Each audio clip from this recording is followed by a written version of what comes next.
Order, please rise for Mayor Fougere.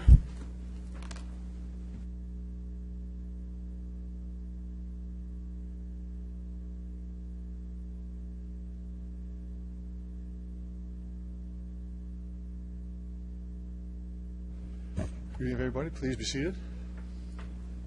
Welcome to the May 25th, 2015 meeting of City Council. If I could have a motion to adopt the agenda with revisions, please. I will make that motion. Thank you. Councilor Bryce, a seconder, please. And Councilor Hawkins, all those in favor? Opposed? Carried. We'll get right into our list of items. Public notice of bylaws and related reports. We have a report on the Planning Commission for the concept plan amendment for the Capital Crossing Hawkstone subdivision. Actually, we'll do the minutes first. Sorry. Missed the minutes. I'll move the minutes, Your Worship. Is it recorded? Okay, Councilor Young seconded. Any errors or omissions? All those in favor?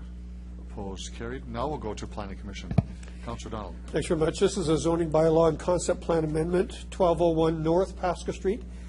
The area will be called Capital Crossing, and it is in the Hawkstone subdivision. What this is a request to rezone all of the land, and I'm going to be very specific. There is a parcel of land that is just to the east of what is the Capital Auto dealerships, as well as a second parcel that is just to the east of what is Walmart along Rochdale on that side. All of it was zoned urban holding.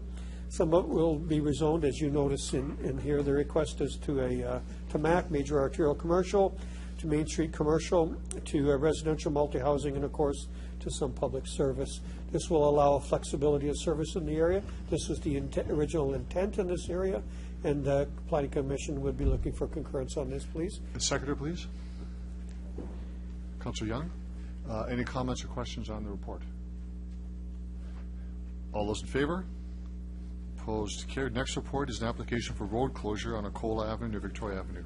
Councilor Donald. That's right. There's a parcel of land here just off of Arcola and Victoria, along Arcola, leading into Victoria. It is simply such that we want to keep this land closed so that in the future, when Arcola becomes bigger, stronger, wider, and faster, I guess, that this land will be available. So, again, I look for a seconder, and we would look for concurrence. Seconder for the report. Councilor Hawkins. Discussion. It's all clear. All those in favor? Opposed? Carried. Third report is an application for zoning bylaw amendment for the Creek subdivision. This is a rezoning of two public service, municipal and environmental reserve parcels within the creeks. This is what was planned for the area. It's just a designation for what is going to be park and public service area there. So if I could have a seconder, I would also Councilor Burnett, look for. Yep, thank you. I'd look for concurrence on this as well, please. Comments or discussion on the report? Councilor Fraser. Thank you, through Mr. Mayor. Yeah, from one of the aerial photographs, it looks like there's a lot of fill in the area in question. Is there any drainage issues in this area? Thanks. Ms. Horlock. Through your worship, I'm not aware of any, but I could defer this to Ms. Folk if she has any comments regarding it. Ms. Folk. Through you, your worship, we're not aware of any. Okay, thanks. Thank you, Councilor Fraser. Other comments or questions? All those in favor? Opposed? Carried. We have three bylaws. Councilor Hawkins. Thank you, your worship. I move, seconded by Councilor Fraser, the bylaws number 2015 33, 34, and 35 be introduced and reread a first time. Mr. Clerk. Thank you, Your Worship. Council will now consider the three bylaws which are related to the three reports which you've just considered, specifically number 21533 to accommodate the development phase of Capital Crossing, 21534 to close and allow for the sale of a portion of Arcola Avenue right-of-way, and 21535 to develop a pocket park and designate utility parcels. If there's anyone in the gallery this evening who wishes to address council on any of these three proposed bylaw amendments, I would ask that you indicate at this time. There is no one, Your Worship. Thank you, Mr. Clerk. I'll call the vote on the first reading. All those in favor? Opposed? That's carried. Councilor Hawkins. Thank you, Your Worship. I move, seconded by Councilor Murray, the bylaws number 2015 33, 34, and 35 be read a second time. Any discussion? All those in favor? Opposed? That's carried. Thank you. I move, seconded by Councillor Findura, that Council hereby consents to bylaws number 2015 33, 34, and 35 going to third reading at this meeting. All those in favor? Opposed? That's carried unanimously. Thank you. I move, seconded by Councillor Young, that bylaws number 2015 33, 34, and 35 be read a third time. All those in favor? Opposed? Carried. Now we will go to communication, bylaws, and related reports. We have a communication, CP 15-9 from Patrick McDonald, who is here to answer questions, perhaps, but not to make a delegation on this. So if I could have a motion to receive. I'll second. I think Councillor Hinks moved it, so I'll Councillor second. Hinks moved it. All those in favor? Opposed? Carried. We'll go to Finance Administration. Thanks, Your Councillor Worship. I rise to bring forward CR 1557, and this would be the Heritage Building Rehabilitation Program application for tax exemptions. On the patent residence at 2398 Scarth Street, the recommendations coming from Finance Administration, Your Worship, are that the tax exemption for the property known as the patent residence, located, and there's a lot and block, et cetera, that's all in the paperwork, be approved for the amount of equal but not lesser, equal to the lesser of 50% of the eligible costs for the described work, or B, the amount equal to the total property taxes payable for 10 years. Your Worship, of Part 2, that the provision for the property tax exemption be subject to the following conditions. Eligibility of the property tax exemption includes the requirements that the property possess and retain its formal designation as the municipal heritage property in accordance with the Heritage Property Act. The property owner shall submit detailed written documentation of payments made for the actual costs incurred. And there's some more detail in there, Your Worship, but just to save time, we'll leave that out. It's still part of the actual document.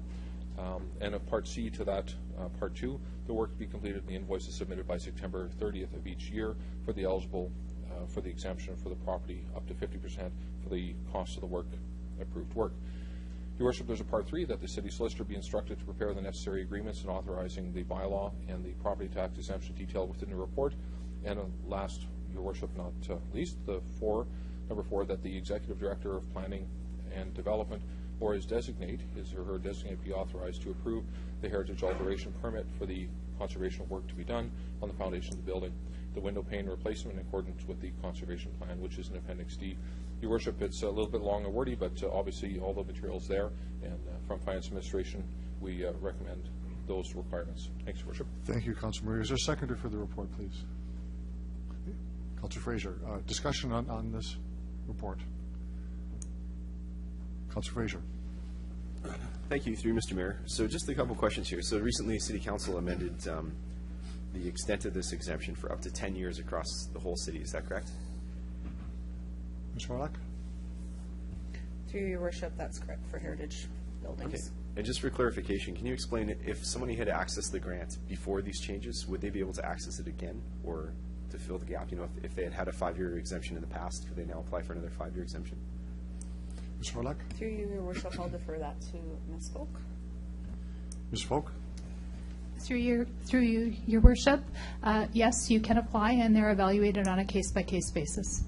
Okay, so going forward, in another decade or two, could a residence reapply again? Ms. Folk? Through you, Your Worship, yes, and it would be evaluated on a case-by-case basis.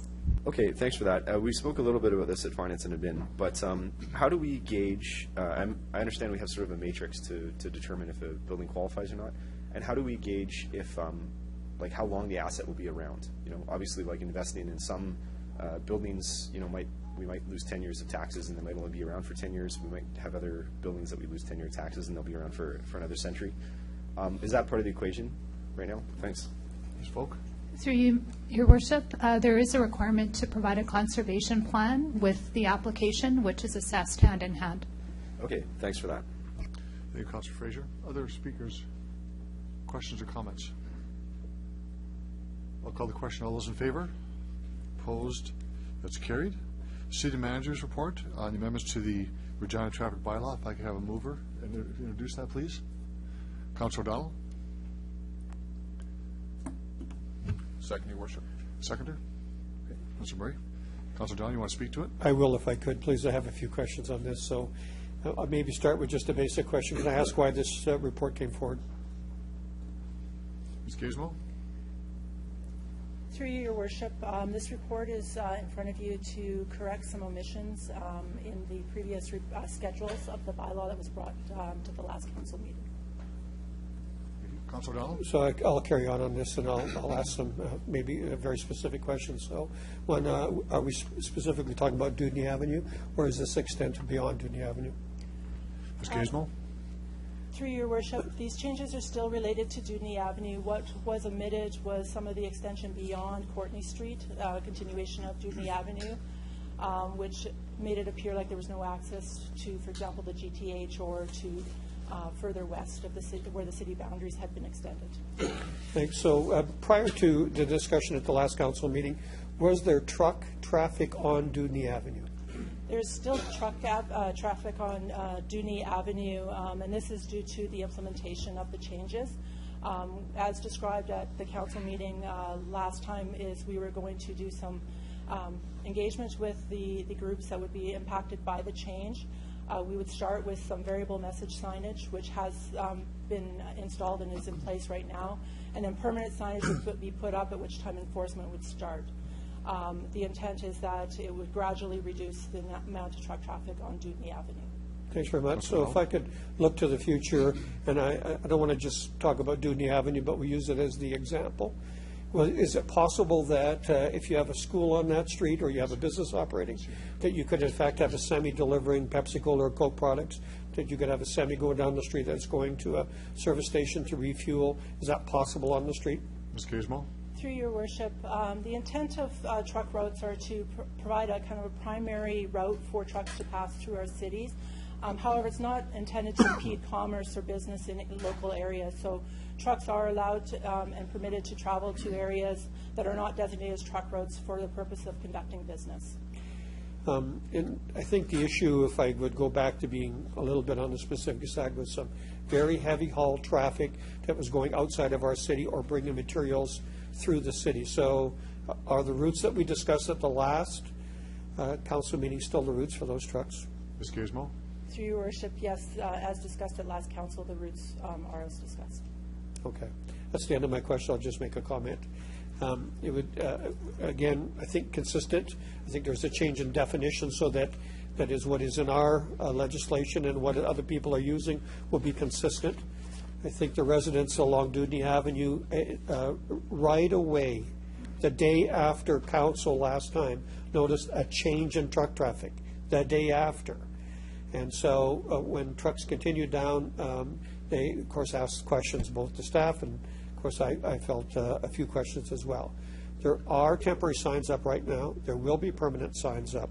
And then traffic enforcement by the Lieutenant Police Service will occur probably beginning in June. So there still will be trucks going down, but there will be delivery.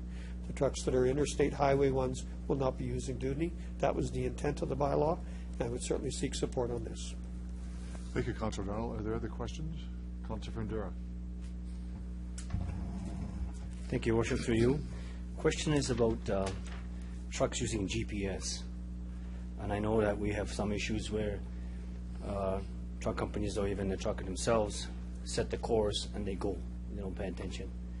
Is there somewhere, as we bring out a bylaw or law, say truck routes, that the GPS data is shared, or when the GPS data is created, is there a way to communicate that way for whoever punches in the route so they do not go there? Because we still have problems right now.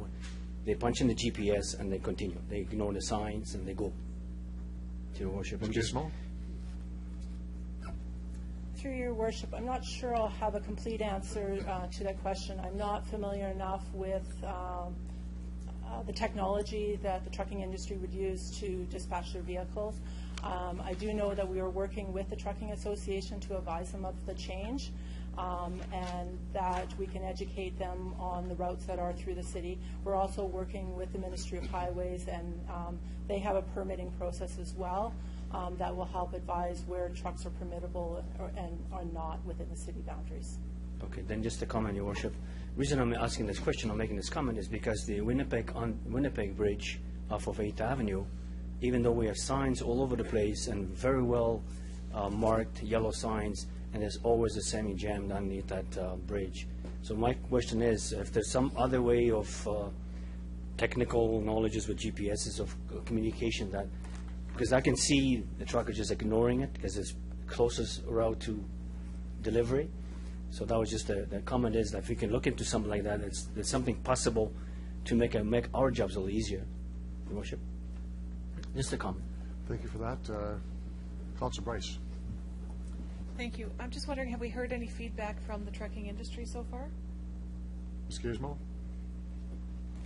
Through you, Your Worship, yes, we had some meetings with the Trucking Association, the GTH, and the Ministry of Highways following our last council meeting. Okay, thank you. Thank you, Councilor Bryce. Other questions? I have a couple related to this, and I wanted to refer to page 2 of this report.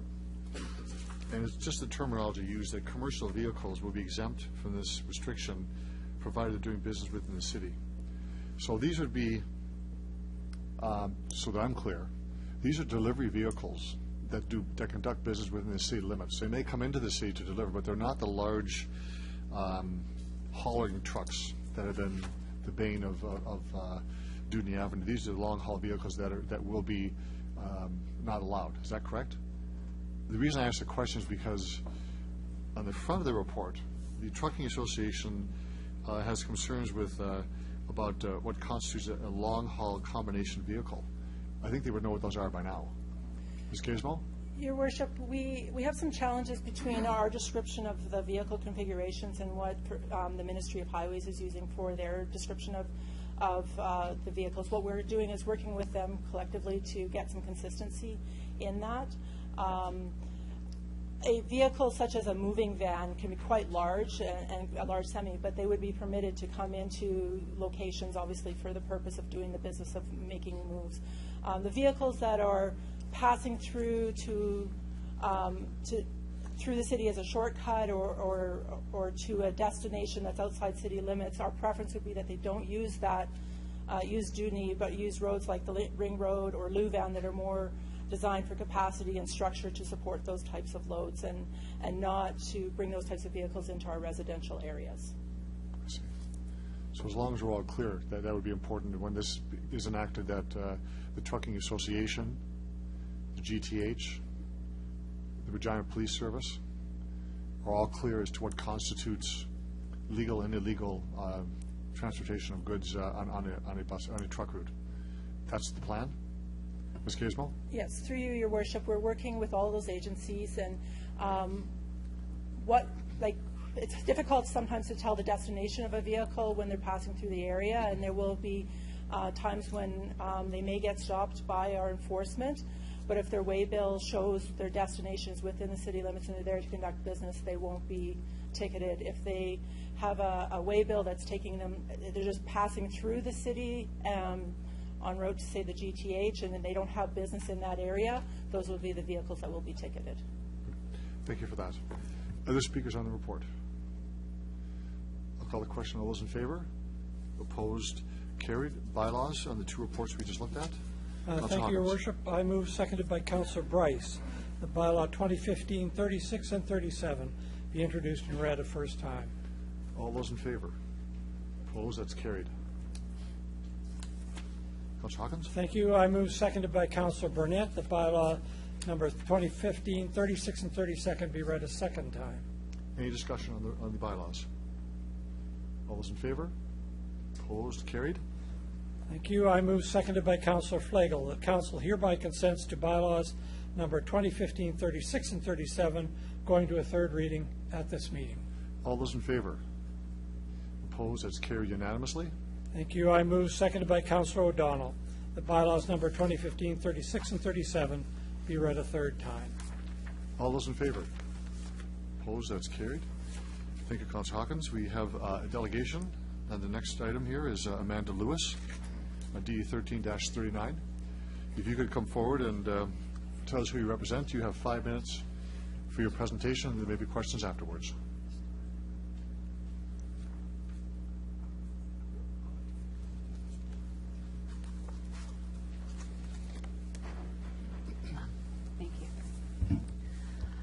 My name is Amanda Lewis, and I am the Executive Director of the Realm Foundation, and I would like to thank you for the opportunity to address Council this evening. Realm, a Regina-based organization, believes that people with high physical disabilities who use wheelchairs and require attendant services should have the opportunity to build good relationships and live the lives they choose through the development of volunteer support networks. At the center of each network is an individual with a high physical disability resulting from traumatic injury, acquired disease, or congenital disorder. We call them centers.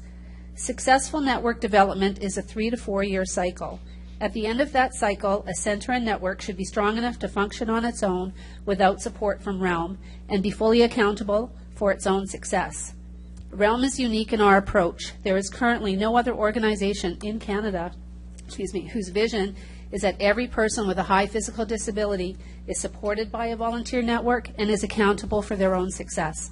Skills learned through this process are transferable to other areas in a center's life, including employment, health and financial management, volunteerism, problem solving, and developing additional social supports.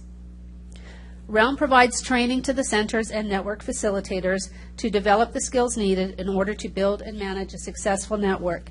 Training sessions are held on a Saturday or Sunday afternoon several times a year, and many centers rely on paratransit as their method of transportation. Realm has been directly impacted by a lack of paratransit resources and the inability to book regular service for people to attend training. We believe that people with high physical disabilities have unique needs that require additional supports in order to live their best lives. Effective and accessible transportation is one of those supports. Without effective and efficient transportation, persons with disabilities cannot become active members of the community and will become more isolated and are not able to benefit equally from their citizenship. For many people with high physical disabilities, the only viable transportation option is paratransit. We are asking you to approve the purchase of 2 new paratransit buses supported with additional operating hours. The Realm Foundation believes there are important transportation issues in Regina requiring attention, and on behalf of the Board of Directors and the Realm community, we would ask the following: to reduce the paratransit refusal rate in Regina to no higher than the standard Canadian rate of 1 to 2%. In 2014, the City of Regina rate for refusal or unaccommodated bookings was 5.3%. That's 9,612 trips that registered users were not able to take, an average of more than 26 bookings each day. Not only does this result in reduced revenue for paratransit, the cost and impact on persons with high physical disabilities is significant. It creates isolation, especially in winter. It creates financial stress when a person is forced to use an accessible taxi. It can negatively impact a person's health when he or she cannot get to a doctor's appointment, an activity, or program. It reduces opportunities to be active, contributing members of the community. It reduces opportunities for them to live their best life. It creates a society of exclusion rather than inclusion. It eliminates the ability to make spontaneous plans and take advantage of last-minute opportunities, something the rest of society takes for granted. It affects employment when a person cannot guarantee transportation to or from their job or must suddenly adjust their work hours to accommodate the paratransit bus. We ask you to increase the number of paratransit buses. As reported in the Leader Post on May 5, 2015, the City of Regina has 31 paratransit buses. Tonight, you are voting on whether to add 2 additional buses and increase operating hours by 4,000 hours. This is a step forward, but additional buses and hours will not be enough to address the existing deficiencies, nor those created with increased populations and expanded city limits. Organizations such as ours that occasionally require several people with high physical disabilities to attend a group course, support, or social activity rely on paratransit to support them from many areas of the city to our location. You have 30 seconds. Oh, back, okay. If we are forced to charter paratransit buses, it will add 10% to our already small operating budget. The City of Regina wishes to be Canada's most vibrant, inclusive, attractive, sustainable community where people live in harmony and thrive in opportunity. And paratransit is the only viable transportation option for people, and without those adequate resources, Regina will not be inclusive, nor can it be a place for populations to thrive and opportunity. Thank you, Ms. Lewis. I'm sorry. So There may that's be great. question. Thank There may you. be an opportunity to amplify Yeah, my no question, problem. but I Thank have you to. very much. Thank you very much. Are there questions of the delegation? Councilor Donald. Thanks, appreciate your presentation this evening. So, one of the things that we often say when we talk about paratransit on the floor of our council is about it's a provincial program. And I am also aware that the province has been doing some work on their roles and responsibility in this. So can I ask first, have you spoke to the province about this important need or other needs that you have? No, we haven't yet, but that is in our plan. Oh, good, thank you for that. Can I ask, we increased the number of taxi licenses for accessible cabs. Have you heard any discussion among your clients? Have you heard any notion whether that has made a difference or not? No, not really. The only discussion we hear is that it's more expensive to take an accessible taxi, and many of our people live at or below the poverty line. So the cost is prohibitive. Okay, thanks for that. Thank you, Councilor Donald. Other questions of the delegation? Councilor Fraser. Thank you, through Mr. Mayor. Yeah, thanks a lot for your presentation. Very interesting approach your organization has. Do you think, what impact is your guess these two buses, supposing it's approved here tonight, will have on the 5.2% refusal rate? Well, in terms of a percentage, I don't know that, but 4,000 hours is significant.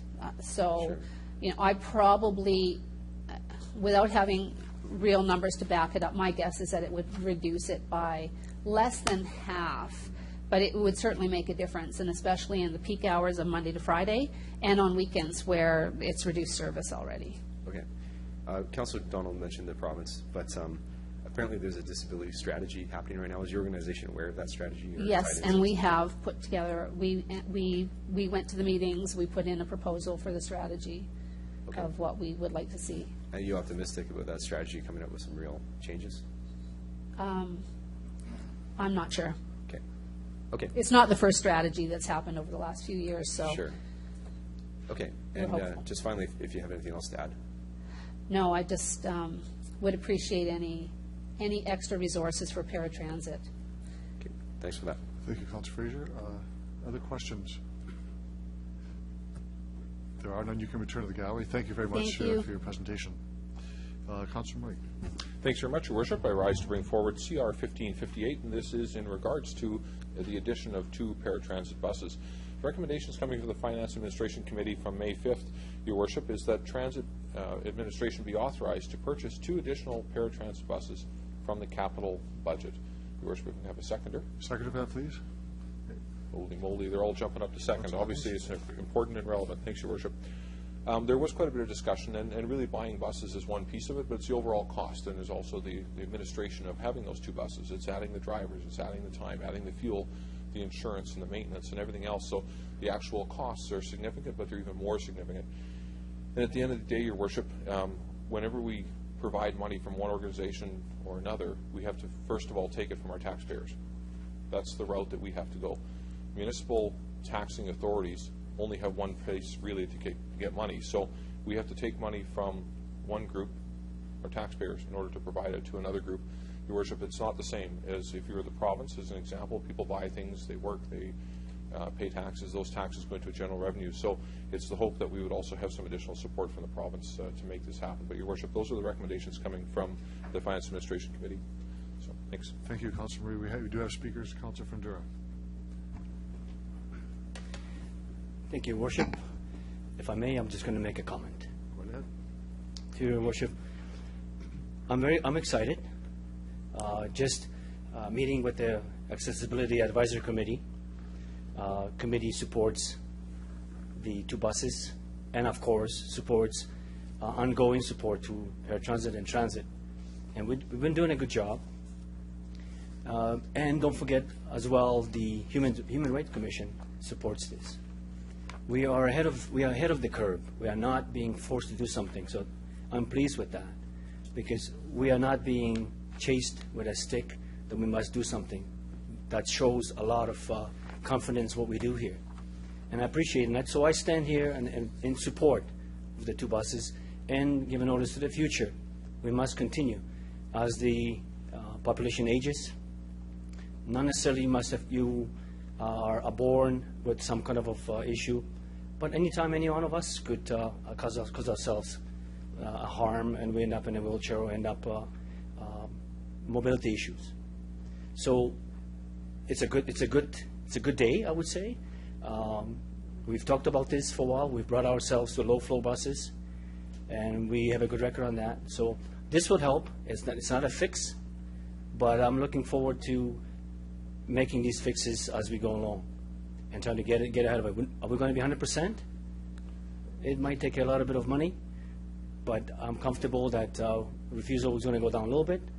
And I know that the paratransit and the managers and paratransit individuals that ride will see a little bit of an impact. So, Your Worship, I stand here to support this, and I ask the Council to vote for.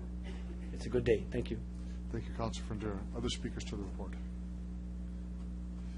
Councillor Fraser, then Councillor Hawkins. Councillor O'Donnell.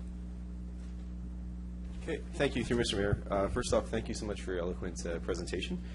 Yeah, this is obviously an important issue for a lot of people. As mentioned in the report, the national standard for denied calls is 1% to 2%. To me, that represents mix-up calls that are dropped because a bus is broken down or there's some miscommunication or something.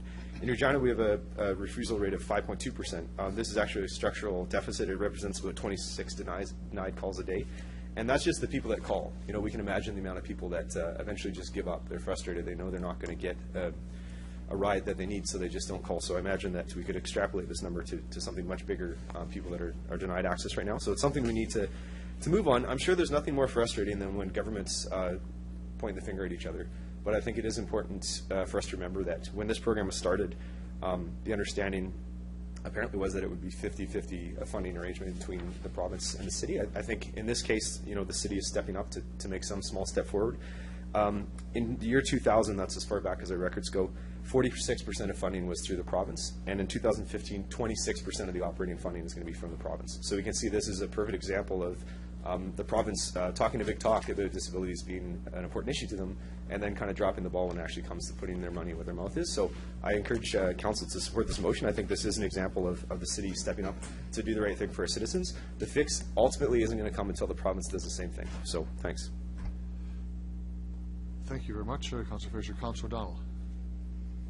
Thanks, Your Worship. Can I ask what difference will this make in terms of refusal rate? Mr. Onright. Through Your Worship, approximately 0.8% per bus, so 1.6 overall. Thanks very much. I have a wounded wing of an iPad, so I may ask a question that, no, it's okay. Councillor Hawkins has been very kind. Can I just ask a little bit about funding on this? So I know the province is giving some money toward the bus and so on. Can I ask about operating and how that's going to flush out, please? Where's the money coming from? Mr. Onright. Through Your Worship, the total operating funding is $200,000 per year. Through additional revenue, which is $13,000, and the $25,000 that would come from the provincial operating grant, that would leave an expenditure to the city of about $165,000. And what's the plan? Where's that money come from? Mr. Onright. Pardon me? Where will that money come from? That will be in the ask for the 2016 budget. Thanks very much. And this is just a slight deviation, but I'm curious. The province has this disability strategy. Have we had any feedback on that, where that's going, or any direction? Mr. Onright. Through Your Worship, that will be coming forward, we're hoping, in the next 30 to 60 days. Oh, very good. We were told that they would bring the recommendations or what their participation will be in the future forward in early spring, but we have yet to hear. And we had contact, we had made our presentations, and was our presentations beyond just paratransit? Mr. Onright. Through Your Worship, I'll defer that to Mr. Bells. Mr. Bells, please.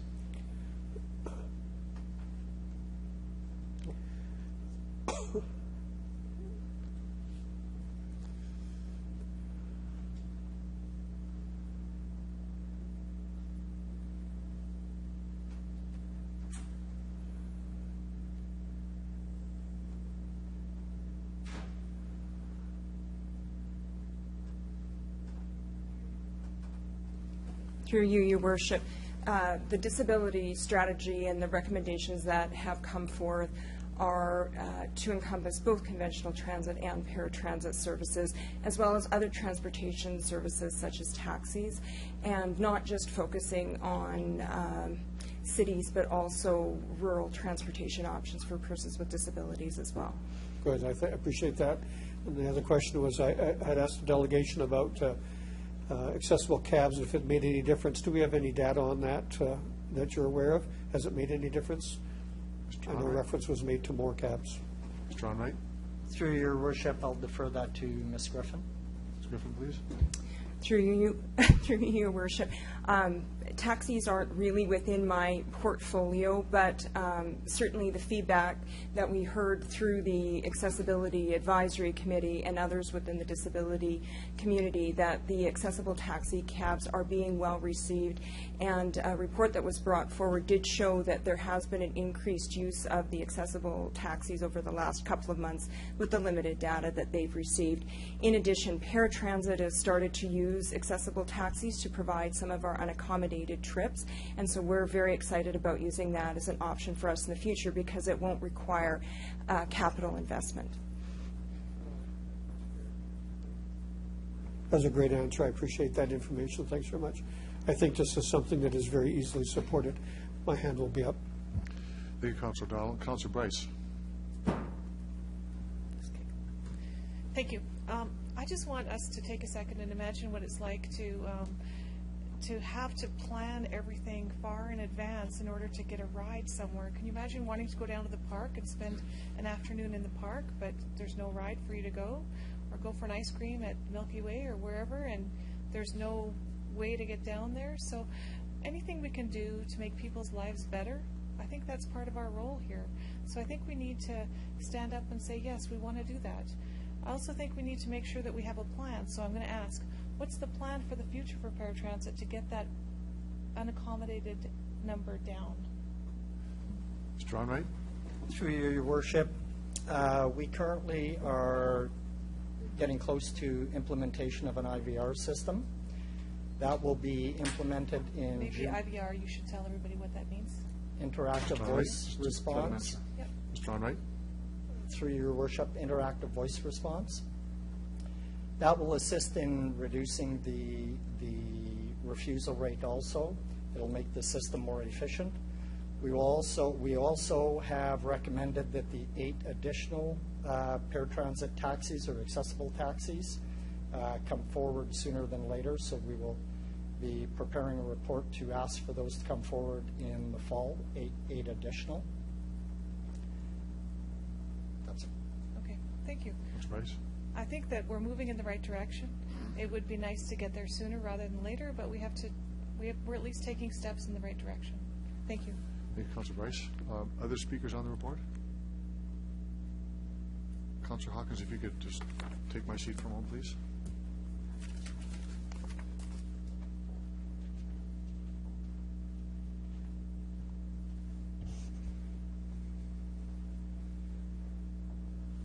Mayor?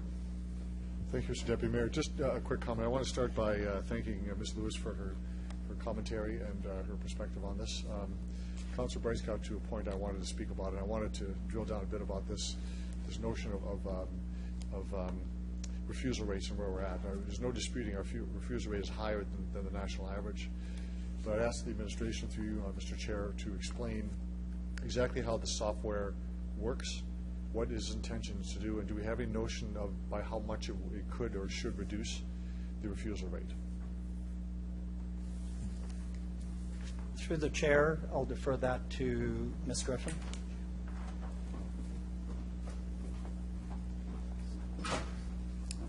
Through the chair, just to clarify, if you're asking about our scheduling software or the interactive voice response, the IVR. The interactive voice response? Yep. So with the interactive voice response program, what it allows is customers to access their trip information without speaking to a live clerk. It allows them to check on their trips and cancel their trips in advance. But what it also does is it works kind of like a a doctor or dentist who will send reminder calls the day ahead, because one of our problems is our customers will not cancel their trips with advance notice, and so it will give people the option to cancel their trips in advance, and it will allow us to schedule additional trips in their place, and that will make us more efficient and will reduce the refusal rate. And again, we're expecting about a 0.8 to 1% trip efficiency rate as a result of implementing this software. That's very helpful. Thank you very much. Just to remind members of council and those in the gallery that this began as a provincial program. And as we have seen, and we've stated many times in this chamber, a downloading happens that what was started by the province as a joint venture, if you will, partnership, becomes a one-sided affair where the order of government, at least able to do this on their own, is left funding most of it, and then by the public's perception that it is a city program, when in fact it is not. We are participating in that program. So I'm pleased the province has come forward. It's good news, and I'm very pleased with our strategy at budget time in December last year to say we will fund 2 new transit buses, and the operation, should the province come forward and do their part, have done that. But that's a good thing. And hopefully the strategy that the province is going to come forward with over the coming weeks and a month will provide a policy basis to come back to the table and provide predictable long-term funding for what we all know is critical to the well-being of our city. But this council has made the right decision to make it contingent upon provincial government funding, and I support that. And I ask members of council to support it as well. Thank you.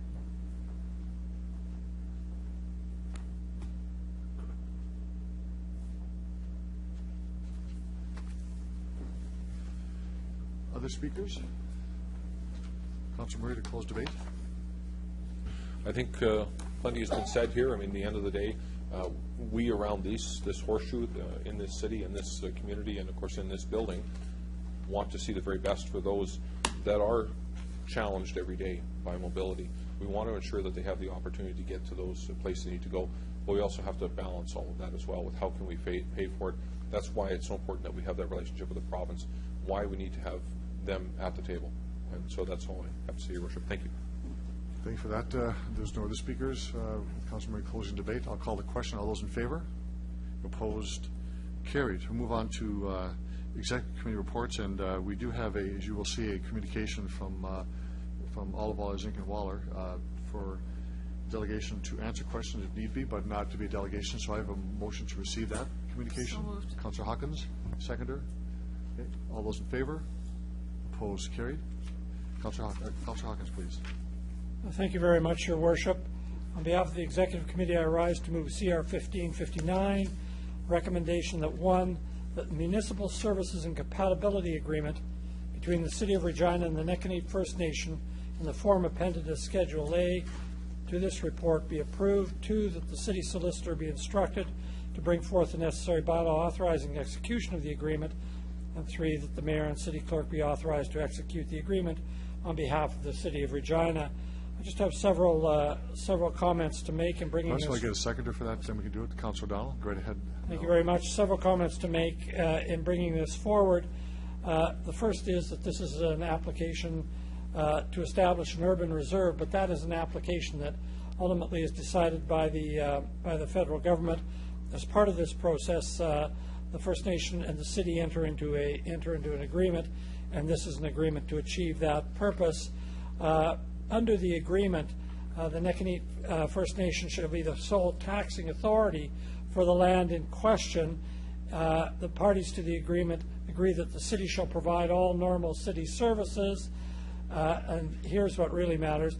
The Nekanit Nation agrees to pay the city in consideration for the municipal services an annual amount that equals the municipal and library proportion of the property tax levy for any given year that would have been levied on the land if the land were not a reserve land. And further, the Nekanit agrees to annually pay in addition to the amount required to be paid in consideration for municipal services provided any local improvements, business improvement district levies, and special charges levied against that land, which are in the nature as would be charged if the land were not reserve land. In other words, from the city's perspective, this is a revenue neutral situation. The city forgoes taxing authority, but under this agreement is able to collect equivalent amounts. The third thing I wish to draw attention to is that this land sits on an aquifer. It's proposed that the land be used to build a service station. The city is required, and Nicanete has agreed under this agreement, that all proper protection of the aquifer, all proper environmental steps will be taken. That will require that the construction of ground storage tanks will be above ground, and that the proper overspill prevention systems will be put in place, so that under the agreement the environmental considerations have been fully taken into account. With that, Your Worship, I'd ask for approval. Thank you, Councillor Hawkins. We have other speakers. Councillor Murray. Thanks very much, Your Worship. I see in the gallery we've also got Chief Geordie Fourhorns from Nicanete, and these urban reserves are not new within our community. In fact, one of the first urban reserves was in Ward 6, and it was is up on Geordie, help me. It's on Hoffer Drive, up on Hoffer Drive, and it's been a great addition to the community. It's provided business for the Nicanete First Nation, and of course it's a great fit for our community. So having the urban reserves gives us the opportunity to allow everyone to participate in the economic development that goes on with our community. And so of course Chief Fourhorns knows how important it is to be a part of Regina as well, and he's a big part of it. So I'm glad to support, and I'm happy to support as well, Your Worship. So thank you. Thank you, Councillor Murray. Other speakers to the report? Councillor Donald. Thanks. I'm going to just step back for a moment and a few years to when we had a previous application for an urban reserve in Regina. At the time, I would say there was a bit of festering going on in our community, and people, first of all, probably didn't understand what it meant, and second of all, probably some other views came forward. I distinctly recall that the then and still Chamber of Commerce director came forward and made sure that a hand was extended, that this would be a welcome to our entire business community, that the Chamber of Commerce would do whatever it could to help those reserves who wanted to come in and set up an urban reserve, and in fact was successfully done. So this would be the 5th urban reserve. Should it be successful, that is with federal approval. I think you should notice the gallery, that it is in fact not full of people asking and wondering about this, that economic development in this is an accepted fact, and these are welcome people in our community. And I want to extend a welcome again. Thank you, Councillor Donald. Councillor Flagel. Thanks, Mr. Mayor. Just a question furthermore to what Councillor Hawkins was talking about, the water resources underneath. Have we experienced above ground tanks and the good success ratio as opposed to the undergrounds of the yesteryear? What's our take on these? Ms. Horlock? Through Your Worship, yes, it has been successful having those in protection of the aquifer. So it is in our bylaws. So it is a requirement that right. In this instance. So these would be, if I could, just on that, we wouldn't be able to put underground tanks in this location anyway, or would we? No, through Your Worship, no. It's a requirement that they be above ground in order to protect them. Just thinking further down the road, are the underground or above ground tanks on 5th Avenue, Dudney Avenue, Cowessus, are they all above ground? Do we know? We are stretching away from the issue at hand, though. Well, no, we're not, because we are actually allowing this one question, then we'll move on to the remaining. Do we know what the status of the other ones? Like even the one in the city. Through Your Worship, it's above ground. Yeah, I'm not familiar with the sites unless Ms. Folk is. We can get that information for you. And we've had, I guess what I'm wondering about, we've had no issues with that one on 5th Avenue. Ms. Horlock? I am not aware of any issues with above ground. That's all I wanted to know, because I've had a few questions from residents hearing that it would be above ground, so I'm just trying to clarify that. Thanks. Thank you. Thank you, Councillor Flagel. Other questions or comments? I want to welcome Chief Fourhorns to Council this evening, and your presence is very much appreciated. I'm going to call the question on the report. All those in favor? Opposed? Please note it was carried unanimously. Move on to Report 60, the Civic Employees Superannuation and Benefits Plan. Councillor Hawkins. Thank you, Your Worship. I move on behalf of the Executive Committee, CR 1560, that Council approve of the pension plan implementation date being changed from July 1, 2015 to January 1, 2016. Okay. Seconder for that, please. Councilor Burnett. Thank you, Your Worship. This is fairly straightforward. This is a very complex actuarial agreement, and the actuary has indicated that 6 months additional time is needed to prepare the plan properly. He's also indicated that the very evaluation in the plan caused by the additional few months will not be significant. The plan's actuary has advised that it will not be significant in terms of implementing the plan. In addition, the superintendent of the pension plan has advised that she is not concerned about the delay in implementation. So there appears from the actuary and from the superintendent that there's no concern with the 6-month delay in implementing the plan. Thank you, Councilor Hawkins. The solicitor has some additional information that he wants to share with members of council to update us on the report. Mr. Weary. Thank you, Your Worship. Just wanted to bring to council's attention reference on page 5 of the report to the proposed timelines for approval of the changes to the pension. The report says it's going to likely come forward July and August. In fact, from discussions with the stakeholders at a recent meeting with the stakeholders in the plan, it's likely that timeline will be moved up to September and October. So council should expect, if all goes according to plan, that the final approval of all the changes to the pension plan will be brought forward tentatively to the October meeting of council. And just in addition, just a quick update as well in terms of the other work that's progressing on all the legal documentation and actuarial work is progressing very well, Your Worship. So we're cautiously optimistic that we can meet the revised timeline. Good, thank you for that. Are there comments on the report? Councilor Donald. Thanks very much. So I heard of some of the parties in agreement or saying that the date was not a problem. How about the employees group or the other employer groups? Have they agreed to this date change as well? Mr. Weary? Yes, Your Worship. The Pension and Benefits Committee has already approved of the change to the January 1st implementation date. And while the other employers have not formally approved it as council is tonight, their representatives have all been in agreement with moving the date forward. I think the consensus really is the additional time will give all the parties sufficient time to get all the complex changes in place by July 1st or January 1st. Thanks very much. So while I've heard clearly that this seems to be a simple date change and everybody should be fine, I'm asking, is there going to be any communication to our employees so that they understand this? I think that's part of the reason for the delay. Mr. Weary? Your Worship, there is a communication plan to communicate the changes to this, and we're also in the process of developing a broader communication plan for informing everyone in the plan about the proposed changes that will likely be rolled out within the next couple of months once all of the legal documents are finalized. So that plan is in development, and we anticipate that we will start communicating that in advance of the final approval of these changes by all of the stakeholders in September and October.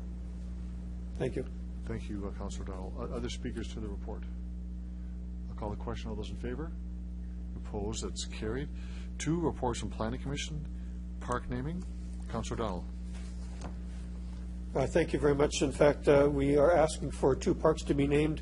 That in Skyview at 6301 DeWalt Avenue, that the park be named be named Iononi Park, and that Edgewater at 8801 Sherwood Drive be named Baker Park. Could I have a seconder, please? Seconder, please, for that.